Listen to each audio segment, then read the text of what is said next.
Assalamualaikum warahmatullahi wabarakatuh. Kami dari kelompok 2, yaitu pengaruh pemanfaatan multimedia interaktif terhadap motivasi belajar.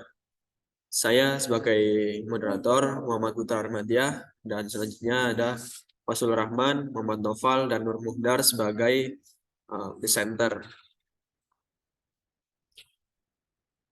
Selanjutnya akan dibacakan oleh Nur Muhdar pada bab 2. Silakan Nur Muhdar.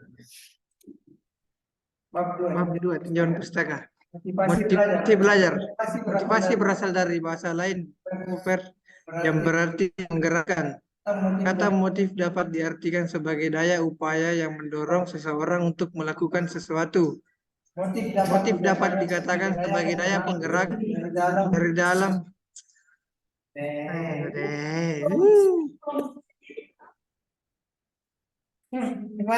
Gimana nih? Ulang atau potong? Potong aja.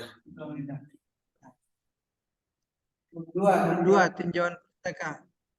Motivasi belajar. Motivasi berasal dari bahasa Latin yang berarti menggerakkan. Kata motif dapat diartikan sebagai daya upaya yang mendorong seseorang untuk melakukan sesuatu. Motif dapat dikatakan sebagai daya penggerak dari dalam dan di dalam subjek untuk melakukan aktivitas-aktivitas tertentu demi mencapai suatu tujuan.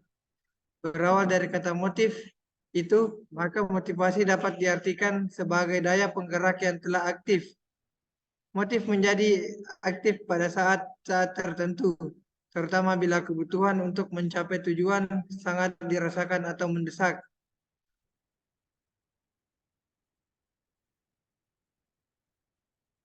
B.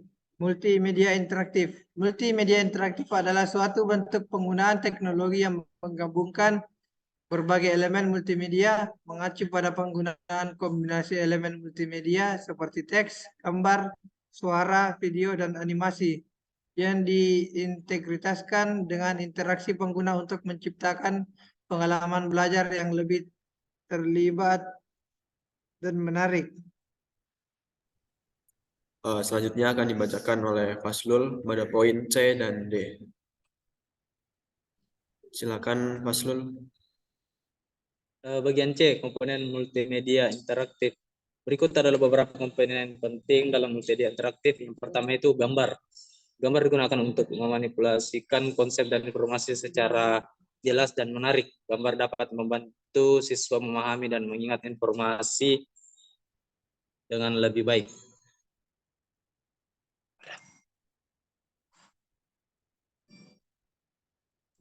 Yang kedua yaitu suara. Suara atau audio digunakan untuk memberikan penjelasan, petunjuk, atau narasi yang mendukung konten yang disajikan. Penggunaan suara yang jelas dan menarik dapat meningkatkan pemahaman dan keterlibatan siswa dalam pembelajaran.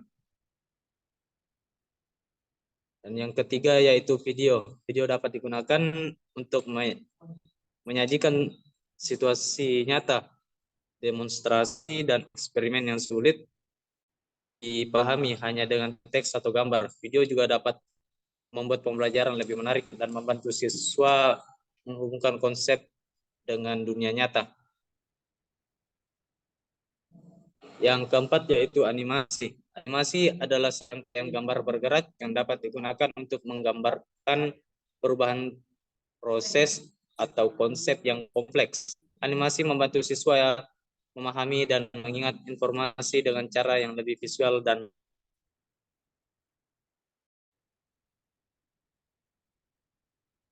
yang kelima yaitu teks. Teks digunakan untuk menyajikan informasi secara tertulis seperti penjelasan, definisi, atau instruksi. Teks dalam multimedia interaktif dapat berupa teks stabil atau yang dapat diinteraksikan oleh pengguna.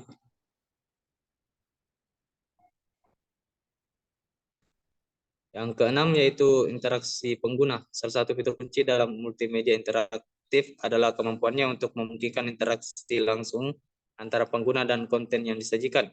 Interaksi pengguna dapat berupa klik, drag and drop, pengisian formulir, atau pemilihan pilihan yang mengarahkan pengguna ke bagian-bagian berbeda dari konten.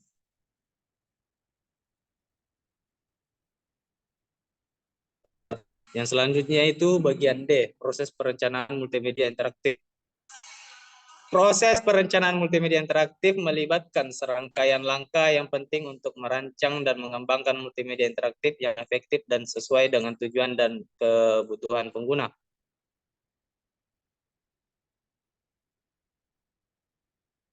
Mungkin itu dari saya. Saya lanjutkan ke pemateri berikutnya.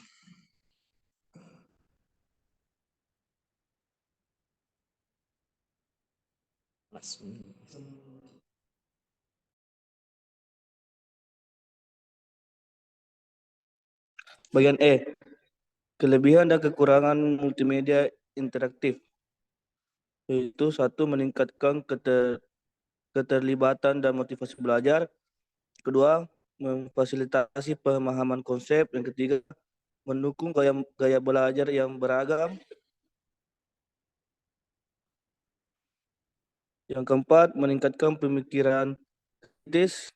Dan yang kelima, umpan balik instan. Adapun kerugiannya, yang pertama, ketergantungan pada teknologi. Kedua, kurangnya interaksi sosial. Yang ketiga, kesulitan dalam pengawasan. Yang keempat, aksesibilitas dan kesenjangan digital. Yang kelima, tantangan dalam pengembangan serta penggunaan yang efektif.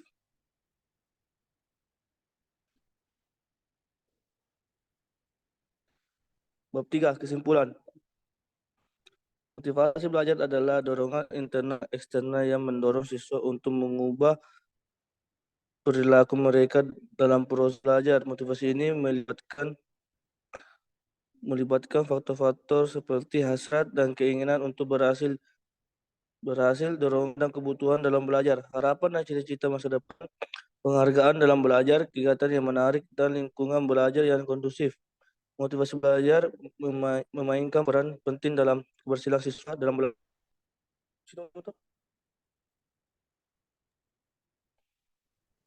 Oke, mungkin cukup sekian dari kelompok kami. Apabila ada kesalahan dari presenter atau yang membacakan materi, kami mohon maaf. Assalamualaikum warahmatullahi wabarakatuh.